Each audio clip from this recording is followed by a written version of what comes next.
एक बार फिर हम आप सभी के लिए एक नई वैकेंसी के बारे में जानकारी लेकर आए हैं।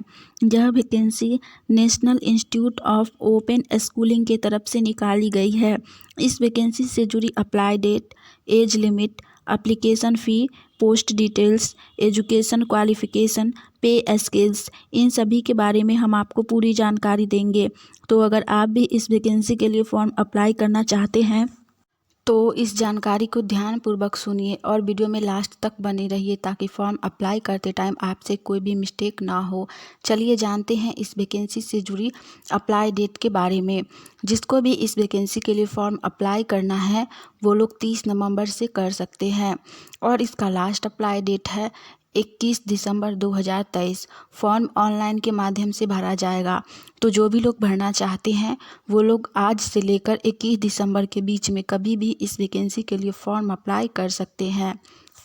इसके बाद हम लोग जानेंगे इस वैकेंसी से जुड़ी एप्लीकेशन फ़ी यानी कि आवेदन शुल्क के बारे में। इस वैकेंसी में 3 तरह का पोस्ट है, ग्रुप ए, ग्रुप बी और ग्रुप सी। तीनों पोस्ट के लिए एप्लीकेशन फ़ी अलग अलग रखी गई है। सबसे पहला है ग्रुप ए। इन पोस्ट के लिए एप्लीकेशन फ़ी जाति वर्ग के अनुसार रखी गई है। पहला यूआर और ओबीसी और जनरल कैटेगरी, इनके लिए एप्लीकेशन फ़ी 1500 रुपया रखी गई है। उसके बाद एससी, एसटी और ईडब्ल्यूएस, इनके लिए एप्लीकेशन फ़ी 750 रुपया रखा गया है। दूसरा ग्रुप बी, इसमें जनरल, ओबीसी और यूआर कैटेगरी के लिए 1200 रुपया एप्लीकेशन फ़ी रखा गया है और एससी, एसटी के लिए 750 रुपया रखा गया है। थर्ड है ग्रुप सी। इसमें पोस्ट के लिए एप्लीकेशन फ़ी जनरल, ओबीसी और ईडब्ल्यूएस, इनके लिए एप्लीकेशन फ़ी 1200 रुपया है और एससी, एसटी के लिए एप्लीकेशन फ़ी 500 रुपया रखा गया है। ग्रुप बी और ग्रुप सी पोस्ट के लिए कैटेगरी ईडब्ल्यूएस जो भी लोग हैं उनके लिए एप्लीकेशन फ़ी 600 रुपया है, यानी कि ईडब्ल्यूएस कैटेगरी के कैंडिडेट ग्रुप बी और ग्रुप सी के लिए फॉर्म अप्लाई करना चाहते हैं तो उन्हें एप्लीकेशन फ़ी सिर्फ 600 रुपया पेमेंट करना होगा। एप्लीकेशन फ़ी ऑनलाइन के माध्यम से ही पेमेंट होगा। आप लोग गूगल पे, यूपीआई या फिर नेट बैंकिंग के माध्यम से एप्लीकेशन फ़ी पेमेंट कर सकते हैं। इसके बाद हम लोग जानेंगे इस वैकेंसी से जुड़ी पोस्ट डिटेल्स के बारे में। सबसे पहले हम लोग देखेंगे ग्रुप ए के पोस्ट के बारे में।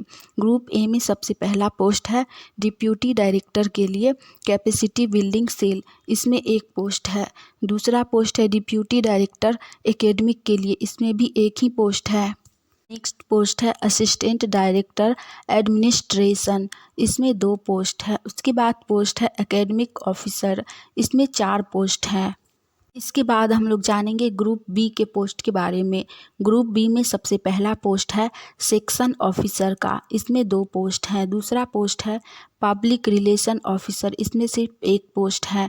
तीसरा पोस्ट है ईडीपी सुपरवाइजर, इसमें टोटल 21 पोस्ट है।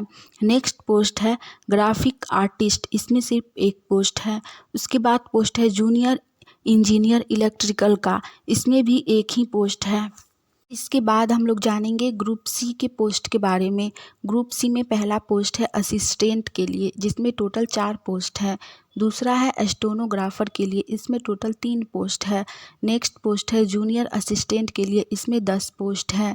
और लास्ट पोस्ट है एमटीएस यानी कि मल्टीटास्किंग स्टाफ के लिए, इसमें 11 पोस्ट है। आप इनमें से किसी भी ग्रुप और किसी भी पोस्ट के लिए फॉर्म अप्लाई कर सकते हैं। यह वैकेंसी बहुत ही अच्छी है और बहुत कम आती है, तो आप लोग फॉर्म अप्लाई ज़रूर कीजिए। इसके बाद हम लोग जानेंगे इस वैकेंसी से जुड़ी पे स्केल्स यानी कि पर मंथ सैलरी के बारे में। इस वैकेंसी में आपने देखा कि बहुत सारा अलग अलग पोस्ट है और सभी का ग्रुप भी अलग अलग है, उसी के अकॉर्डिंग सभी पोस्ट के लिए सैलरी भी अलग अलग रखी गई है। सबसे पहले ग्रुप ए, इसमें पहला पोस्ट है डिप्यूटी डायरेक्टर, इसमें लेवल 12 के अकॉर्डिंग 78,800 से लेकर 2,92,000 तक सैलरी दी जाएगी। नेक्स्ट पोस्ट है डिप्यूटी डायरेक्टर एकेडमिक के लिए, इसका भी सेम ही सैलरी है 78,800 से लेकर 2,92,000 तक। तीसरा पोस्ट है असिस्टेंट डायरेक्टर एडमिनिस्ट्रेशन के लिए। इसमें लेवल 11 के अकॉर्डिंग 67,700 से लेकर 2,87,000 तक आपको पर मंथ सैलरी दी जाएगी। और लास्ट पोस्ट है एकेडमिक ऑफिसर के लिए। इसमें लेवल 10 के अकॉर्डिंग 56,100 से लेकर 1,77,500 तक सैलरी दी जाएगी। अब जानेंगे ग्रुप बी के पोस्ट के सैलरी के बारे में। ग्रुप बी में पहला पोस्ट है सेक्शन ऑफिसर। इसमें लेवल 7 के अकॉर्डिंग 44,900 से 1,42,400 तक सैलरी दी जाएगी। दूसरा पोस्ट है पब्लिक रिलेशन ऑफिसर। इसमें भी सेम ही सैलरी है। तीसरा पोस्ट है ईडीपी सुपरवाइजर। इसमें लेवल 6 के अकॉर्डिंग 35,400 से लेकर 1,12,400 तक सैलरी दी जाएगी। और लास्ट पोस्ट है ग्राफिक आर्टिस्ट। इसमें भी सेम है, लेवल 6 के अकॉर्डिंग 35,400 से लेकर 1,12,400 तक पर मंथ सैलरी दी जाएगी। इसके बाद हम लोग देखेंगे ग्रुप सी के पोस्ट की सैलरी के बारे में। ग्रुप सी में पहला पोस्ट है असिस्टेंट का। इसमें लेवल 4 के अकॉर्डिंग 22,500 से लेकर 81,100 तक सैलरी दी जाएगी। नेक्स्ट पोस्ट है स्टेनोग्राफर के लिए। इसका भी सेम ही सैलरी है, 22,500 से लेकर 81,100 तक। उसके बाद पोस्ट है जूनियर असिस्टेंट। इसमें लेवल 2 के अकॉर्डिंग 19,900 से लेकर 63,200 तक सैलरी दी जाएगी। और लास्ट पोस्ट है एमटीएस के लिए। इसमें लेवल 1 के अकॉर्डिंग 18,000 से लेकर 56,900 तक सैलरी दी जाएगी। इस वैकेंसी में सभी पोस्ट के लिए सैलरी बहुत अच्छी है, तो आप लोग फॉर्म अप्लाई ज़रूर कीजिए। इसके बाद हम लोग जानेंगे इस वैकेंसी से जुड़ी एजुकेशन क्वालिफ़िकेशन यानी कि शैक्षणिक योग्यता के बारे में। इस वैकेंसी में सभी पोस्ट के लिए शैक्षणिक योग्यता अलग अलग रखी गई है। सबसे पहला पोस्ट है deputy director capacity building cell. इसके लिए शैक्षणिक योग्यता 2nd क्लास मास्टर डिग्री रखी गई है। आप किसी भी सब्जेक्ट से हो फॉर्म अप्लाई कर सकते हैं। दूसरा पोस्ट है डिप्यूटी डायरेक्टर एकेडमिक। इसके लिए भी सेम ही है, लेकिन इसमें आपका कम से कम 55% मार्क्स होना चाहिए 2nd क्लास मास्टर डिग्री में, तो ही फॉर्म अप्लाई कर पाइएगा। तीसरा पोस्ट है असिस्टेंट डायरेक्टर एडमिनिस्ट्रेशन के लिए। इसके लिए 2nd क्लास बैचलर डिग्री होना ज़रूरी है, यानी आप बैचलर डिग्री 2nd क्लास किसी भी सब्जेक्ट से हैं तो फॉर्म अप्लाई कर सकते हैं। नेक्स्ट पोस्ट है एकेडमिक ऑफिसर के लिए। इसके लिए शैक्षणिक योग्यता मास्टर डिग्री रखी गई है और आपका 55% मार्क्स होना चाहिए B+ ग्रेड। उसके बाद आपका grade and good academic record होना चाहिए, तो ही आप इस वैकेंसी के लिए फॉर्म अप्लाई कर सकते हैं। ये सभी शैक्षणिक योग्यता ग्रुप ए के पोस्ट के लिए रखी गई है। दूसरा है ग्रुप बी के पोस्ट के लिए शैक्षणिक योग्यता। ग्रुप बी में पहला पोस्ट है सेक्शन ऑफिसर। इसके लिए शैक्षणिक योग्यता 2nd क्लास ग्रेजुएशन पास रखी गई है। नेक्स्ट पोस्ट है ईडीपी सुपरवाइजर।